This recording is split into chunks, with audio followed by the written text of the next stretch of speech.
Dr. Kizza Besigye ne Hajji Obed Lutale wamu ne munnamagye Captain Dennis Ola Oya bakomezeddwawo mu kkooti enkulu mu Kampala mu maaso g'omulamuzi Emmanuel Baguma ku misango egy'okulya mu nsi olukwe gye bavunaanibwa. Bano mu kkooti baleeteddwa ku ssaawa 8 ez'olweggulo wakati mu byokwerinda eby'amaanyi.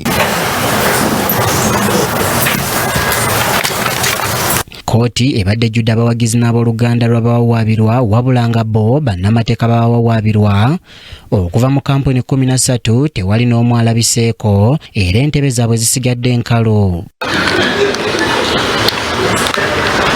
Omulamuzi bw'ayingidde Dr. Kizza Besigye ku lw'abanne n'atandika okunnyonnyola n'okutotolera kkooti akawonvu n'akagga ku musango guno okuva lwe baakwatibwa okutuusa olwaleero embeera yonna gye bayisiddwamu gy'agamba nti tegoberera nfuga y'amateeka.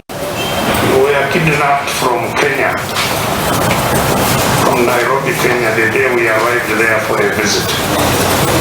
And illegally renditioned back to you. Tulala lwa kkooti olwasembayo omulamuzi yamukkiriza okubaako ky'ayogera wabula ate yali akyayanja ensonga ye. Omulamuzi yennyini n'asituka n'afuluma kkooti ekintu ky'agamba nti tekyali kya bulijjo.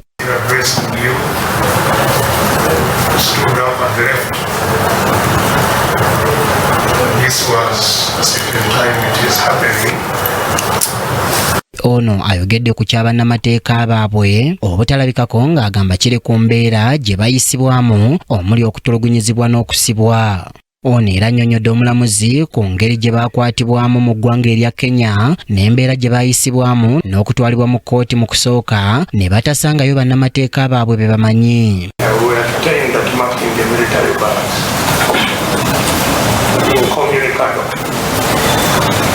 Alaze nga bwe baafuna munnamateeka Martha Karua okubayambako okukulembera mu ttiimu y'abannamateeka baabwe kyokka nti nga baafuna obuzibu obw'amaanyi ono okukkirizibwa okuyingira mu ggwanga n'okubayambako mu nsonga z'amateeka. Besigye annyonnyodde nti baagezaako okusaba okweyimirirwa kw'obuwaze olw'ebbanga lye baali bamaze ku alimanda eddene wabula omulamuzi Baguma yennyini n'agugoba ng'agamba nti tebannaweza bbanga lya nnaku 180 ku alimanda Besigye kyawakanya. Ayongeddeko nti bamaze ebbanga ddene nga basaba kkooti okubawa obudde n'ebikozesebwa beetegeke mu ngeri gye bagenda okwewozaako naye ne kirema. Ono era yeemulugunyiza ku ngeri munnamateeka we Erias Lukwago gye yakwatibwamu ne Martha Karua gye yaddizibwayo e Kenya, ekintu ky'agamba nti kyoleka lwatu ng'abavaayo okumuwolereza bayita mu kutiisibwatiisibwa. Besigye era ategeeza nti n'abajulizi be okuli Ssemujju Nganda nti nabo batiisibwatiisibwa.